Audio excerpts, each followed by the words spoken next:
So, okay guys, good day everyone. Proceed mo tayo sa B380 Valve PTC IP camera installation. Ito yung connect natin siya sa internet.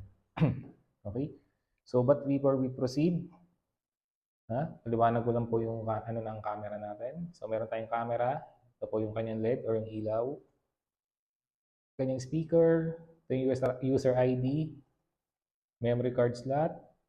Reset button. Also, ito yung mic. Okay? So, okay. Proceed tayo sa pinakaunang kailangan natin.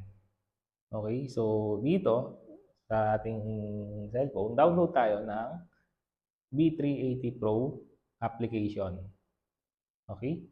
So, punta tayo sa Play Store or App Store. Yan, search natin B380 Pro. Ito, B380 Pro. Sorry. B380 Pro. Yan. So, yan. Ito po yung kailangan nating application na i-download. Okay? So, download nyo yan and install. Once okay na po, mapupunta kayo dito sa interface ni B380. Yan. So, wait lang.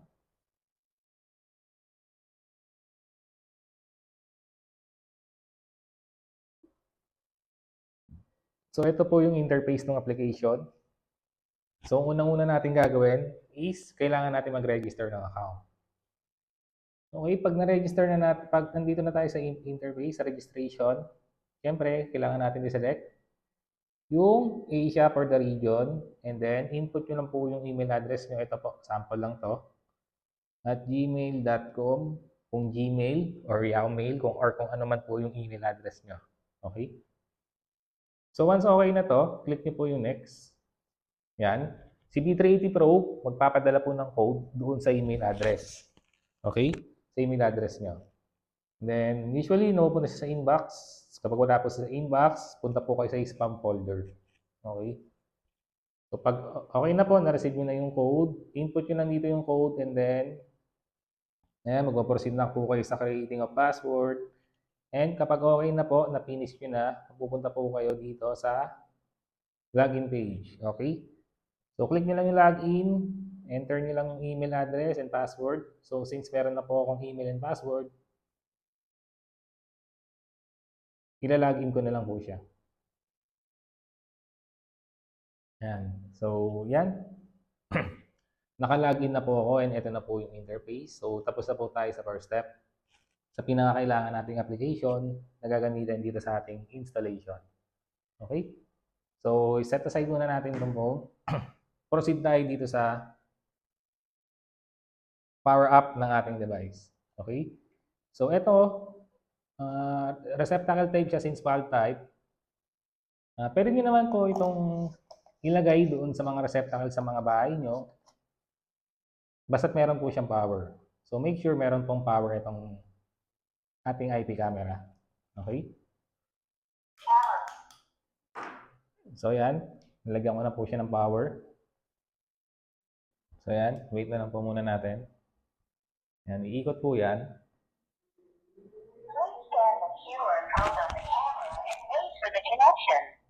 So, yun. Pag narinig na po natin yun, yung please scan the QR code from the camera and wait for the connection. Okay? So, magpo-proceed na tayo sa second step. Yan.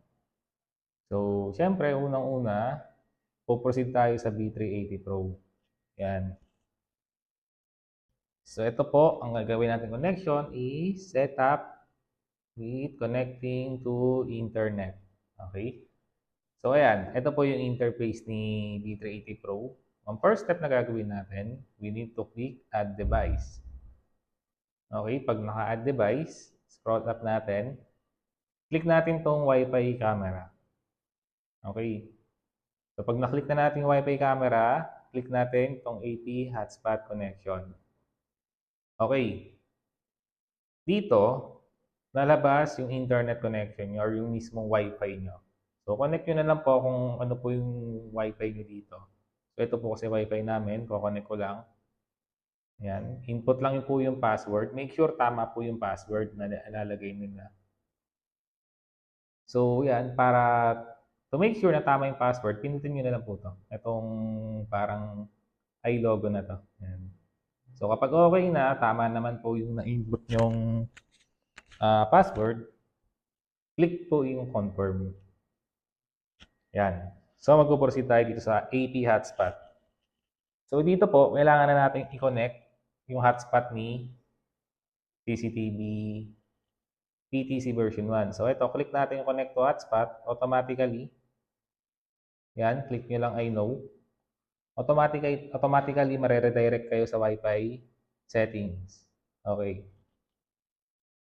So, yan, kailangan natin i-connect yung hotspot ni CCTV. So, usually yung hotspot niya, nagsisimula yan sa MB followed by the device ID.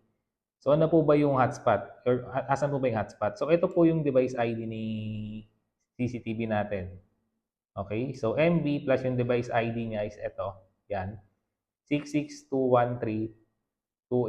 So, ito yon. Ha?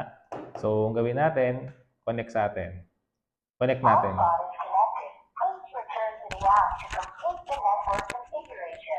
So, ang sinabi niya, please return to the app. Return daw tayo dun sa application sa B380 Pro. Okay? Information. Wi-Fi connecting. Yan. Connection completed. So, pag narinig yung Wi-Fi connecting completed, hintayin nyo pa rin po yung lalabas dito sa applications natin. Okay?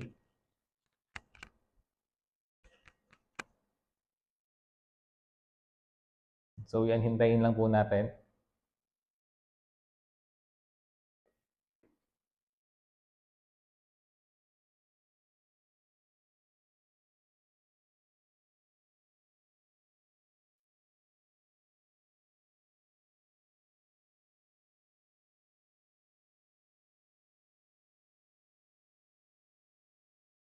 So, yun, meron kayong nakita activating device. So, kapag ganun, meaning connected na tayo sa ating CCTV. Okay? So, dito, lagyan nyo na lang po siya ng name. Bahala na po kayo kung anong lalagay nyo. Pwede nyo pong manually input kung anong pangalan na ilalagay nyo. Or pwede kayo mamili dito sa mga to. So, ito, nilagay ko na lang home. And then, click natin view device.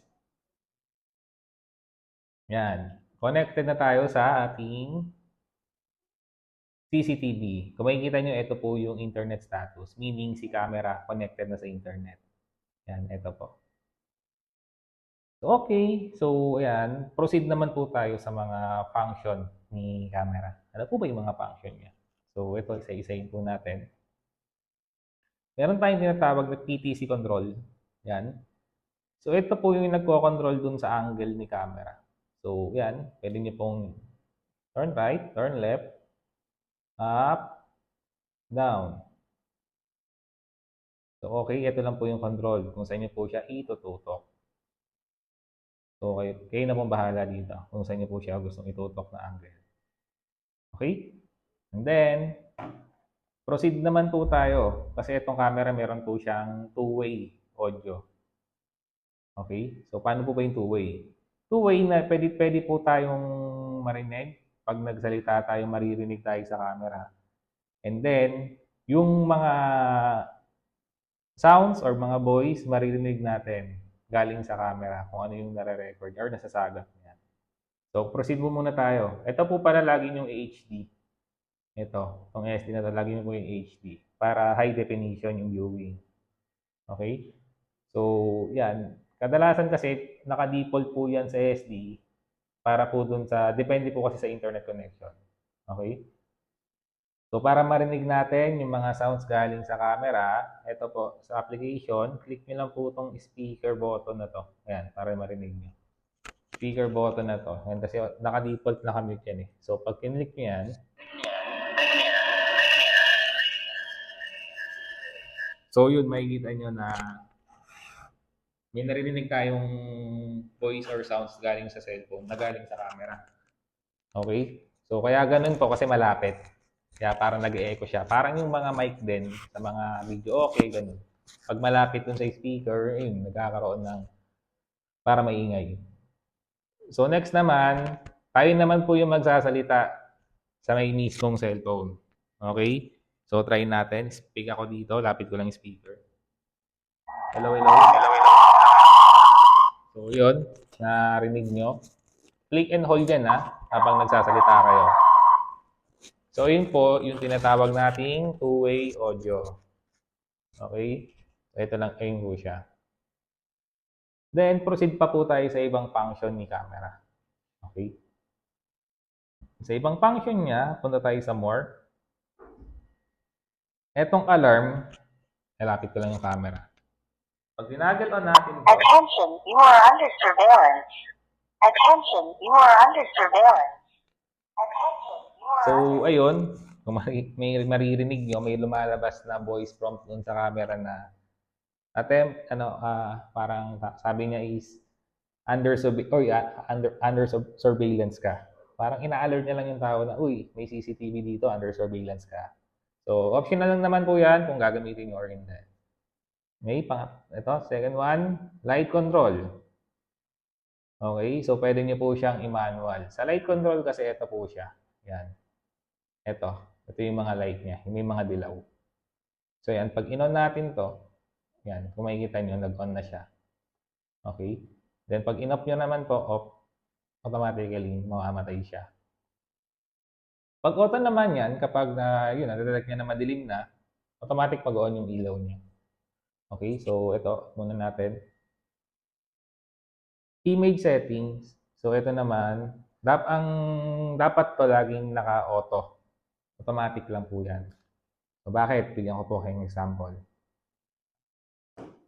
Focus kayo dito sa screen. Tatakpan ko yung camera.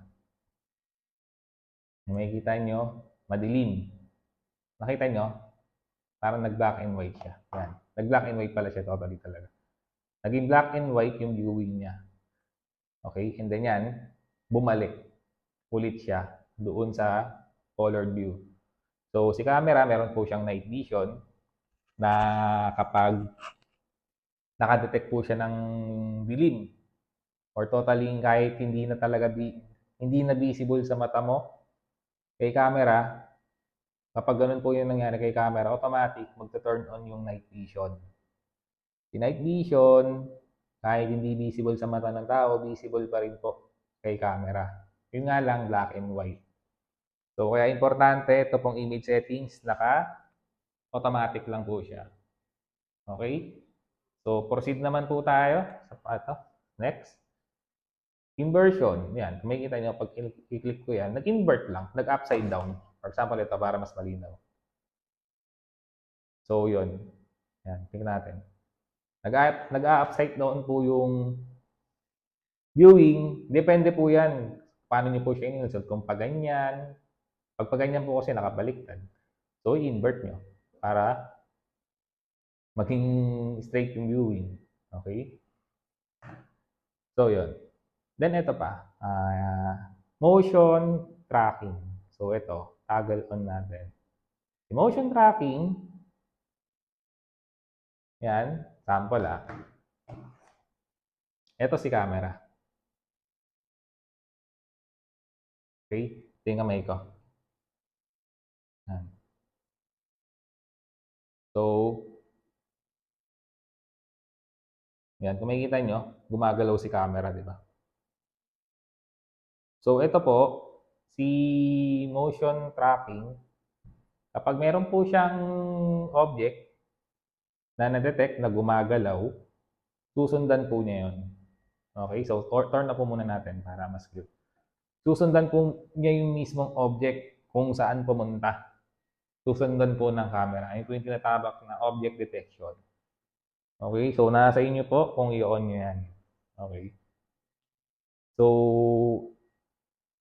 yun lang naman po yung mga function ni camera.